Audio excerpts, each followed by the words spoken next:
Muraho neza bavukanye b'abarundi n'abakunzi b'umuco wacu. Njyewe ndi umunyarwanda ariko ndakunda cane abarundi n'umuco wabo. Nkunda kandi cane itorero ryanyu ry'amagaba kubera ukuntu bavuza ingoma neza kandi bishimira video zanje kuri channel ya Eugene mwene Siraki. Abarundi n'abanyarwanda umuco wacu n'umwe kandi dukwiye gushyigikirana no gusigasira amateka yacu. Nifuje rero gukora iki kiganiro mu Kirundi kugira ngo mbejere cane. Nimba araho ntawovuga ururimi rwanyu neza ndabasaba imbabazi kuko ndiko ndiga kandi ndabikora n'umutima mwiza. Uyu munsi rero tugiye kuvuga ku ngoma z'abarundi. Si umuziki gusa, ni amateka, ni ubumwe, ni ijwi ry'igihugu canyu mwihebeye nk'Uburundi. Ingoma nagerageje gushakisha cyangwa kubaza cane cane inshuti mfite z'abarundi amateka ajyanye n'ingoma z'abarundi, cane cane ko natwe iwacu i Rwanda dufise umuco duhuriyeho kuvuza ingoma, nubwo tutazivuza mu buryo bumwe, ariko nabajije ndasoma menya byinshi byihariye ku muco wanyu n'akarango k'abarundi mu kuvuza ingoma. Ku barundi ingoma zifatwa nk'igikoresho cyo gucuranga gusa. Ingoma ni ikintu ceranda gifite icubahiro gikomeye cyane. Aho ingoma zari niho igihugu cabaga gihagaze. Niyo mpamvu bavuga ko ingoma ari umutima w'Uburundi.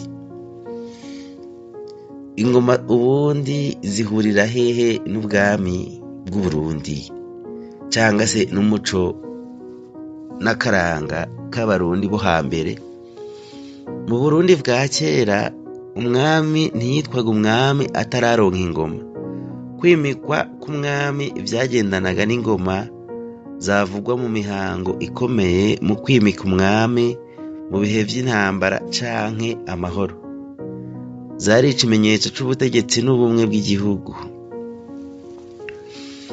Rero haraho ingoma zabikwa.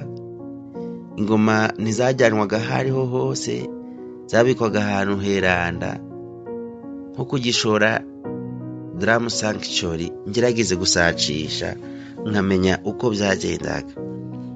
Aho niho zibungwabungwa kandi hakabanza imigenzo myiza yihariye mbere yo kuzikoresha. Uburyo ingoma zakorwagamo canke ingoma uburyo zategurwaga. Ingoma zakorwaga mu biti bikomeye cane bidapfa vuba, zigapfukwa uruhu rw'inka kuko inka nayo ifise agaciro kanini mu muco. Buri ngoma yagiraga izina nico iserukira. Si umuntu wese yemerewe kuzikora canke kuzikorako. Abarundi ndaceka murabizi kundusha mu mateka uko vyogendaga nuko mwubahaga ingoma. Cane cane reka nigarukire ku bavuzi b'ingoma, cane cane nk'itorero amagaba. Narabakunze cyane ndabaryoherwa ino iwacu mu Rwanda muri BK Arena mu gihe bari baserukanye n'abakinyi ba basketball. Abavuzi b'ingoma rero bari abantu batoranyijwe nkamwe amagaba. Kwiga kuvuza ingoma byatangira umuntu akiri muto, ntivyari ugushyina gusa cyangwa ushyinata, byari inshingano y'igihugu kandi bisaba indero n'icubahiro. Kubera iki ingoma zitahonywaga? Umuco w'abarundi guhonyanga ingoma ni igisebo gikomeye cyane.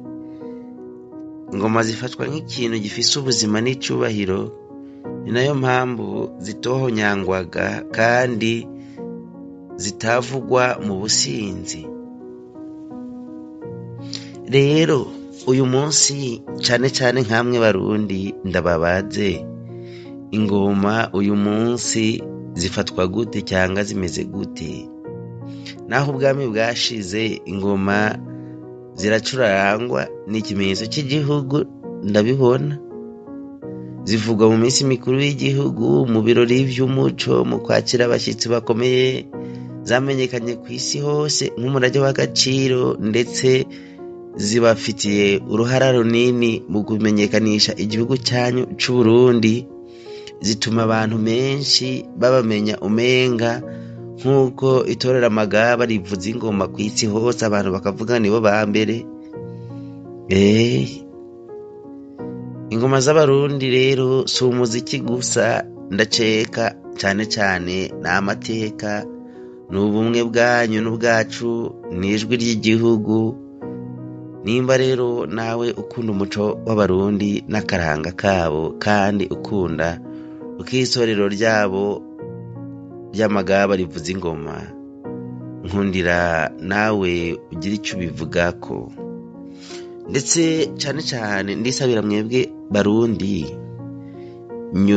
mumbwire mu matorero yanyu avuza ingoma hirya aho ngaho, atari Amagaba gusa, mumbwire andi matorero muzi yaba avuza ingoma neza, mumbwire nuko yabakurikirana. Nawe nkundire rero, waba uri umunyarwanda cyangwa uri umurundi, ukore subscribe kuri iyi channel yacu kandi yanyu, kandi utubwire icyo wifuza kubona mu gice gikurikira. Mu gice gikurikira tuzovuga ku ngoma z'ibwami n'icyo zisobanura mu mateka y'abarundi, ndetse nawe waduha igitekerezo canke inyunganizi kugira ngo ubutaha bizodufashe gutaramana namwe, kuko njyewe niyemeje kujya mbaho ibyiza mu bijyanye no gutarama, cyane cyane mu muco wanyu w'abarundi, natwe iwacu w'abanyarwanda, kugira ngo bijye bidufasha kurushaho kunga ubumwe no gufatanya guteza umuco wacu imbere. Njyewe ndi Eugene mwene Sirake, ndi rwikorana amakuza rwa Mukinuzo n'ubukombe, ngenda imbere y'intore nagireho nanga nkarwana, nkabandi igikaka gikwiye igikanu cy'imfizi, igituza cya ruhogorohogo zambaye ingoma, rugaragahenda zikotana rwa mucura nkumbi rwisasira barakaje imihigo rusanganira ntambara, namara kwikubita inshuro batangira bakanyifuza. Burya ndi gato, ndi vubi, ndi bushare, nshakaje ibyuma, bararasa ntibagezeko, barahanda ntibahandure, ndi ngo yakara, ndi ntare y'umugara, nizobo y'imibyimba, aho nshigamye haciga itaba. Abanzi baranyegamiza ngo nzabarwanira ishyaka. Igitaramo narimo cyitwa n'irungu.